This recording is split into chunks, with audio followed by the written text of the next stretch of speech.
രാവിലെ എണീറ്റ് വരുമ്പോൾ തന്നെ അമ്മ ഉണ്ടാക്കി തരുന്ന ചായക്കടിയൊക്കെ കഴിക്കാനായിട്ട് ഒരു പ്രത്യേക ടേസ്റ്റ് തന്നെയാണല്ലേ. അതൊക്കെ ഒന്ന് പൊടി തട്ടി എടുക്കുക എന്നുള്ളതാണ് ഞാനിപ്പോൾ ചെയ്യുന്നത് കേട്ടോ. അപ്പോൾ അമ്മ പണ്ട് ചെയ്തു തന്നിരുന്ന ഒരു സംഭവമാണ് നല്ല പഴുത്ത് കറുത്ത തൊലിയായിട്ടുള്ള നേന്ത്രപ്പഴങ്ങളുണ്ടല്ലോ, അത് വെറുതെ കളയാൻ അമ്മ സമ്മതിക്കാറില്ല. അമ്മ അത് എന്തെങ്കിലുമൊക്കെ പലഹാരം ഉണ്ടാക്കി തരും. അത് തന്നെയാണ് ഞാൻ എൻ്റെ മോനും ഞാൻ ഉണ്ടാക്കി കൊടുക്കുന്നുണ്ട്. അപ്പം നല്ല തൊലി കറുത്ത നേന്ത്രപ്പഴം എടുത്തിട്ട് അത് 1-3 കട്ട് ചെയ്യും. എന്നിട്ടാണ് ഞാൻ വേവിക്കാറുള്ളൂ കേട്ടോ. 2 ഭാഗം ഒന്ന് കട്ട് ചെയ്ത് കളഞ്ഞിട്ട്.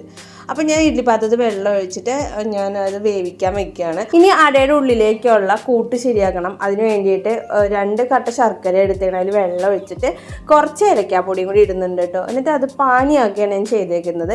ഇനി ഒരു പാൻ വെച്ചിട്ട് അത് ഒന്ന് അരിച്ചെടുക്കുകയാണ്. ഇത് ചെറിയ ചുണ്ണാമ്പിൻ്റെ ഇതൊക്കെ ഉണ്ടെന്ന് പറഞ്ഞാൽ അപ്പോൾ അരിച്ചെടുക്കണം നമ്മൾ.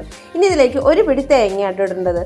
നല്ല പോലെ ഇതിലേക്ക് കൂട്ടി ആ വെള്ളം ഒന്ന് വറ്റിച്ചെടുക്കാം. അപ്പോൾ അത് ഞാൻ ചെയ്ത് വെച്ചിട്ടുണ്ട്. ഇനിയിപ്പോൾ ആ സമയം കൊണ്ട് നമ്മൾ ആവിക്ക് വെച്ചേക്കുന്ന പഴം ഉണ്ടല്ലോ അത് ഇറക്കിയിട്ടോ ഒന്ന് ചൂടാറിയിട്ട് വേണം കേട്ടോ ഇതിൻ്റെ തൊലി കളയാനായിട്ട്. ഞാനിപ്പോൾ ചൂടോടെ തന്നെയാണ് ചെയ്യുന്നത്. അത് നിർബന്ധമൊന്നുമില്ല, ചൂടാറിയിട്ട് തന്നെ ചെയ്യണം എന്ന് നിർബന്ധമൊന്നുമില്ല. ഇതിപ്പോൾ നമ്മൾ കുഴയ്ക്കാനുള്ളതല്ലേ എന്ന് വെച്ചിട്ട് ഞാൻ ചൂടോടെ തന്നെ തൊലി എടുക്കുകയാണ് കേട്ടോ. ഇനി ഇതൊന്ന് ഉടച്ചെടുക്കണം, സ്പൂൺ വെച്ചിട്ടോ കൈ വെച്ചിട്ടോ എങ്ങനെയാണ്. ഞാൻ സ്പൂൺ വെച്ച് ചെയ്യുന്നത് വെച്ചാൽ ചൂടുള്ളതുകൊണ്ടാണ്. ഇനി ഇതിലേക്ക് 1.5 ഗ്ലാസ്സാണ് എടുത്തേക്കുന്നത് അരിപ്പൊടി. പിന്നെ കുറച്ച് നെയ്യ് എടുത്തിട്ടുണ്ട് കേട്ടോ. പിന്നെ ഏലക്കാപ്പൊടി കുറച്ച്, പിന്നെ ഉപ്പ് ഇട്ടിട്ടുണ്ട്. പിന്നെ ജീരകമാണ്, ജീരകം വളരെ ഇമ്പോർട്ടൻ്റ് ആണ്, അതുകൊണ്ട് ജീരകം ഇട്ടിട്ടുണ്ട്. ഇനി സ്പൂൺ വെച്ചിട്ട് തന്നെ ഒന്ന് ഇളക്കുക കേട്ടോ. ഇനി അതിലേക്ക് ചൂടുവെള്ളത്തിൽ ഉപ്പിട്ടിട്ടാണ് ഒഴിക്കേണ്ടത്.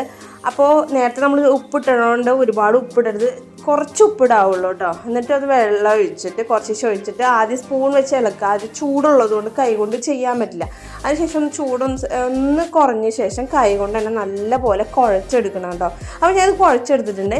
ഇനി കുറച്ചെടുത്തിട്ട് ഇല വെച്ചിട്ട്, അപ്പോൾ ഇല നന്നായി കഴുകി ഞാൻ വെച്ചിട്ടുണ്ട്. അപ്പോൾ ആ ഇല കൊണ്ട് ജസ്റ്റ് ഒന്ന് കൈ കൊണ്ട് തന്നെ തുടച്ചിട്ട് നമ്മൾ അട പരത്തുന്ന പോലെ, അട പരത്തുന്നല്ല അട പരത്തുക. അതിന് ശേഷം നമ്മൾ ഫില്ല് ചെയ്യാൻ വെച്ചേക്കുന്ന തേങ്ങയും ശർക്കര കൂട്ടുണ്ടല്ലോ അത് ഇതിലേക്ക് ഇടുക. ഓൾറെഡി നമ്മൾ ഈ നേന്ത്രപ്പഴത്തിൽ മധുരം ഉള്ളതുകൊണ്ട് ഒരുപാട് ശർക്കരയുടെ ആവശ്യമില്ല. ഞാൻ എന്നാൽ 2 കട്ട ശർക്കര എടുത്തിട്ടുണ്ട്. ഇനിയിപ്പോൾ ഈ ഒരു മാവിന് മധുരം കുറവാണെന്ന് തോന്നുകയാണെങ്കിൽ ഇതിലേക്ക് കുറച്ച് പഞ്ചസാരയും കൂടി ഇട്ടോളൂ കേട്ടോ. അപ്പോൾ ഒന്നും കൂടി അതിന് ടേസ്റ്റ് വരും. ഞാൻ അതിൽ ഇട്ടിട്ടില്ല, വേണ്ടവർക്ക് അങ്ങനെ ചെയ്യാം കേട്ടോ.